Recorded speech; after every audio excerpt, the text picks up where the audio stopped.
పుత్రుడు లేదంటే పిల్లలు సంతానం సత్సంతానం కలగడం అనేది కూడా ఒక రకంగా భాగ్యం అనే చెప్పాలి. సో ఎట్లాంటి జాతకులకు మహర్జాతకులైన పిల్లలు పుడతారు అంటే పిల్లల వల్లనే కదా ఏ తల్లిదండ్రులకైనా గుర్తింపు. సో మరి మహర్జాతకులు యోగ జాతకులు మన కుటుంబంలో పుట్టాలంటే ఏం చేయాలి అసలు? మీరు చేసేది ఇప్పుడు ఏం ఉండదు, ఓకేనా? పూర్వజన్మలలో ఆల్రెడీ చేసుకునే వచ్చి ఉంటారు కాబట్టి పుణ్యం కొద్ది పురుషుడు దానం కొద్ది బిడ్డలు అన్నారు. ఈ సామెత ఏం ఊరికే రాలేదండి.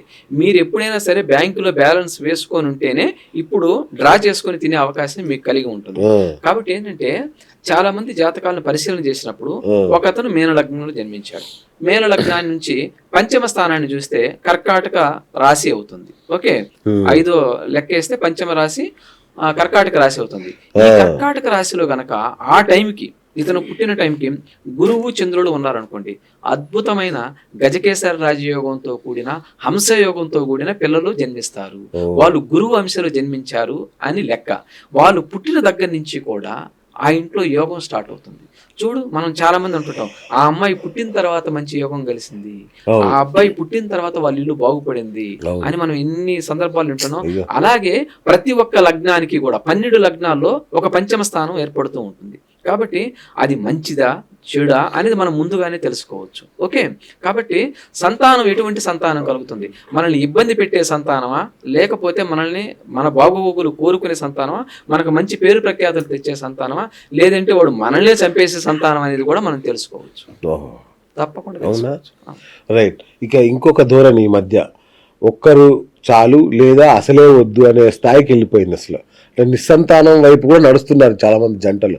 ఈ మరి ఖర్చుల దెబ్బకో ఏమో కానీ సంతానం లేకపోయినా పర్లేదు అనుకుంటున్నారు. ఇట్లాంటి ధోరణి వంశాభివృద్ధి కావచ్చు, నాగరికతకు కానీ ఎంత ప్రమాదం కాదా ఇది? ఈ ధోరణి ఎటువంటిది అసలు? ఇప్పుడు ఏమవుతుందంటే వాళ్ళు ప్రాక్టికల్ గా ఆలోచించడం మొదలు పెట్టారు చాలా వరకు. ఎందుకంటే జీవితాలు ఆ విధంగా తయారయ్యాయి కాబట్టి. ఓకే, కరోనా లాంటి విధ్వంసాలు చూసిన తర్వాత జనం ఎలా మారిపోయారంటే వాళ్ళకై వాళ్ళు ఒక సెల్ఫ్ డెసిషన్కి వచ్చేసారు. కానీ జన్మ జాతకంలో ఒక మహత్తరమైన విశేషం ఉంది. పుట్టబోయే పిల్లలు నీకు ఎలాంటి వాళ్ళు తెలియదు కదా. ఈ తెలియనప్పుడు మనం ఏం చేయాలి?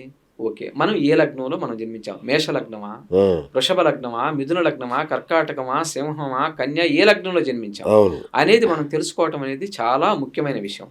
దానిని బట్టి వాళ్ళకి సంతానం, ప్రథమ సంతానం ఎవరున్నారు, స్త్రీ ఉన్నాడా పురుషుడు ఉన్నాడు, ఇద్దరి సంతానం చూసేటప్పుడు ఇద్దరు చాట్స్ చూస్తాం మనం. కాబట్టి స్త్రీ సంతానమా పురుష సంతానమా, ఓకే, ఇద్దరు చాట్స్లో ఎవరిది బలంగా ఉంది కాబట్టి స్త్రీ సంతానం ఇప్పుడు కలుగుతుంది అని మనం తెలుసుకోవచ్చు. చూసుకున్న తర్వాత ఈ స్త్రీ సంతానం ఈ ఇంట్లో పుట్టిన తర్వాత వాళ్ళకి అభివృద్ధి ఉంటుంది. రెండవ సంతానం పురుష సంతానం ఉంది, ఈ సంతానం పుట్టిన తర్వాత కూడా వాళ్ళకి అభివృద్ధి ఉంది అని మనం తెలుసుకోవచ్చు. చాలా మటుకు పిల్లలు కలిగే వరకు వాళ్ళ జన్మజాతకాలు మారు, ఆ పిల్లలు కలిగిన తర్వాత వాళ్ళ జన్మజాతకాలు మారుతాయి. కాబట్టి ఒక్కరితో చాలామంది ఆపేస్తూ ఉంటారు. అలా ఆపకూడదు, రెండవ సంతానాన్ని కూడా ఉండాలి. ఉన్నప్పుడు ఏమవుతుందంటే ఆటోమేటిక్గా వాళ్ళ జాతకంలో ఆ అబ్బాయి పుట్టిన తర్వాత కలిసి రావచ్చేమో, ఆ అమ్మాయి పుట్టిన తర్వాత కలిసి రావచ్చేమో వాళ్ళకి తెలియదు. కాబట్టి వాళ్ళు అలా ఆగిపోకూడదు. జ్యోతిష్యుల్ని సంప్రదించి ఎలా ఉంది ఏమిటి మా జన్మ జాతకాల్లో పరిశీలన చేస్తే ఏ విధంగా ఉంది, తర్వాత ప్రథమ జాతకం ఎవరైతే ఉంటారో వాళ్ళని కూడా రెండవ సంతానం ఎవరు పుడతారో తెలుస్తుంది మనకి. వాళ్ళ యొక్క తృతీయ స్థానాన్ని చూస్తే ప్రథమ సంతానం యొక్క ఏ లగ్నంలో జన్మించాడో చూసి తృతీయ స్థానాన్ని చూస్తే పురుషుడు జన్మిస్తున్నాడా స్త్రీ జన్మిస్తున్నాడా తెలుస్తుంది. వాళ్ళు అదృష్టవంతమైన జాతకంలో ఉన్నారో కూడా మనకు తెలుస్తుంది. కాబట్టి ఒక్కరితో ఆపొద్దు, ఇద్దరు ఉండాలి, కనీసం ఉండాలి. ఏదన్నా ప్రాబ్లం ఉంటే చూపించుకుంటే మనం చెప్తాం, దానికి ఏం పెద్ద ఇబ్బంది ఏం లేదు. నాతో ఒకసారి మాట్లాడిన తర్వాత వాళ్ళు రిపీటెడ్ గా కనెక్ట్ అవుతారు ఆటోమేటిక్. కాదు, చాలా మంది వాళ్ళ బంధువుల బంధువులు కూడా మీతో మాట్లాడిస్తున్నారు. అవును, సూపర్. కాబట్టి ఏంటంటే ఉన్నది మనం చెప్పడంలో సందేహం ఏమీ లేదు. సూపర్. అట్లా గురుగారు, నిరుద్యోగం ఒకటి, ఉద్యోగంలో స్ట్రెస్, విపరీతమైన స్ట్రెస్ పెరిగిపోయింది. అసలు ఉద్యోగం అంటే భయపడిపోతున్నారు అసలు. సో ఈ పరిస్థితులలో అసలు నిరుద్యోగ సమస్య అంటే తొందరగా వృత్తిలో మనం నిలదొక్కోవాలన్నా సెటిల్ అవ్వాలన్నా ఏం చేయాలి అసలు? ఓకే, మంచి ఇప్పుడున్న సమాజంలో చాలా పెద్ద సమస్యలో ఇదొకటి. ప్రతి ఒక్కరికి ఉద్యోగం కావాలి, ఎంతో కొంత, ఎంత చెట్టుకు అంత కాలన్నట్టుగా 10,000 సంపాదించేవాడు 10,000, ₹1,00,000 సంపాదించేవాడు ₹1,00,000. ఈ నిరుద్యోగ సమస్య విపరీతంగా విపత్తులో ఉంది. కానీ ఒక్కటి పరిహారం నేను చెప్తాను వాళ్ళకి. చాలా ఈజీగా వాళ్ళు చేసుకోగలిగే పరిహారం ఏంటంటే హనుమంతుల వారిని నమ్ముకోండి. మీకు దగ్గరలో ఏ టెంపుల్ ఉన్నా సరే హనుమంతుల వారి దీక్ష తీసుకోండి.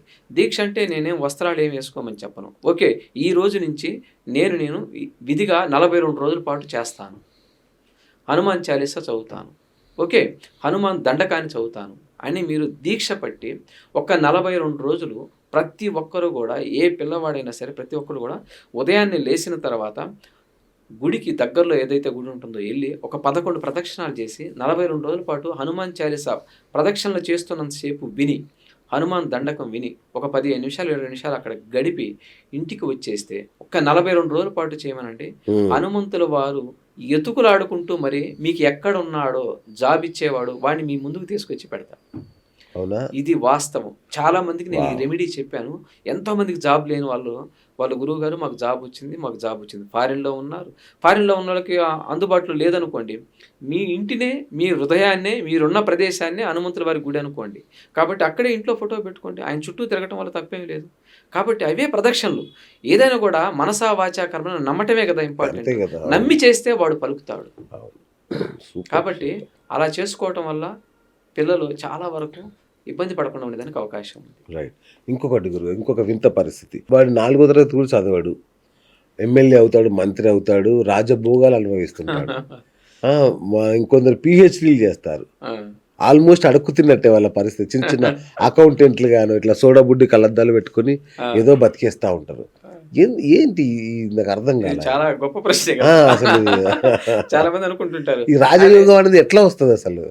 ఇప్పుడు ఏదైనా కూడా పూర్వ కర్మానుసారంగానే అంటారు. కానీ మనం ఒకసారి జాతకాన్ని పరిశీలన చేసినప్పుడు వాళ్ళు రాజ్యాన్ని పరిపాలించే లగ్నంలో కొంతమంది పుట్టుంటారు. ఆ రాజ్యాన్ని పరిపాలించే లగ్నం ఏంటంటే మేజర్గా చెప్పాలంటే సింహ లగ్నం అంటారు ఫస్ట్. తరువాత వృశ్చిక లగ్నం కూడా తీసుకోవచ్చు, తరువాత మేష లగ్నం కూడా తీసుకోవచ్చు, తరువాత ధనస్సు లగ్నాన్ని కూడా తీసుకోవచ్చు. ఇవి చాలా మటుకు ఏంటంటే రాజ్యాన్ని పరిపాలించే లక్షణం లగ్నాలు అనమాట. కాబట్టి సింహలగ్నం లగ్నాల్లోనే ప్రథమ లగ్నం సింహలగ్నం రాజ్యాన్ని పరిపాలించేది. తరువాత ద్వితీయం వృశ్చిక లగ్నం. ఎందుకైందంటే వృశ్చిక లగ్నానికి అధిపతి కుజుడు. తరువాత పక్కనే ధనస్సు లగ్నం కూడా ఉంది, గురువు యొక్క లగ్నం. ఓకే, తరువాత మీకు మేష లగ్నం ఉంది, అది కూడా కుజుడు యొక్క లగ్నమే. కాబట్టి ఈ లగ్నాల్లో ఎవరైతే జన్మిస్తారో ఆ లగ్నాలకు ఆల్రెడీ స్వతహాగా నాయకత్వ లక్షణాలు ఉంటున్నవి. ఎందుకంటే మనకు కొన్ని వాళ్ళకి కారకత్వాలు ఆపాదించను. కుజుడు అనగా సైన్యాధ్యక్షుడు, సర్వరక్షకారకుడు. కాబట్టి రక్షకుడు ఏం చేస్తాడు? అందరిని రక్షించే పని చేస్తాడు. అంటే నాయకత్వం వచ్చేసినట్టే కదా ఆటోమేటిక్గా. అలా ఏంటంటే వాళ్ళు చదివినా చదవకపోయినా ఆల్రెడీ స్వతహాగా వాళ్ళ బాడీలోనే బై బర్త్ ఉంటుంది. తర్వాత ఇదే కాకుండా వాళ్ళ యొక్క దశమ స్థానాన్ని మనం చూడాలి, వృత్తి స్థానాన్ని చూడాలి. ఏ విధమైన వృత్తి చేస్తారు అనేది చూస్తే ఆ వృత్తి స్థానంలో బలమైన గ్రహాలు కనుక ఉంటే, ఒక రవి ఉన్నాడు వృత్తి స్థానంలో, బ్రహ్మాండంగా యోగిస్తాడు. గురు రవి గ్రహాలు ఇద్దరే ఉన్నవి. అప్పుడు ఏంటంటే రాజ్యాధికారం వస్తుంది, అది ఏదైనా సరే పదవి లభిస్తుంది. తర్వాత వాటితో కూడా చేరి రాహు కూడా ఉన్నాడు. కాబట్టి ఏంటంటే అద్భుతంగా రాజకీయంలో రాణించేదానికి అవకాశం ఉంటుంది.